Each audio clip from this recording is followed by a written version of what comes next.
মর্মান্তিক দৃশ্য।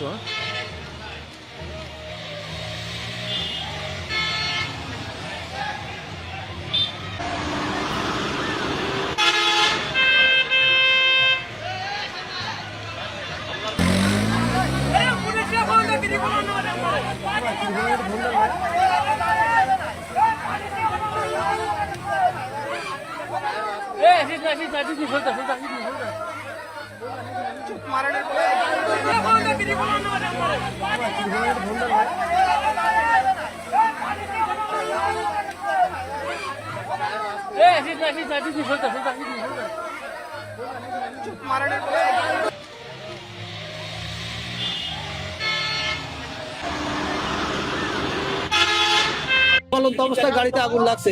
নড়াইল এক্সপ্রেস আমি গাড়ি থেকে উঠছিলাম, রাত সাড়ে আটটা, তখন আমি গাড়িতে উঠলাম।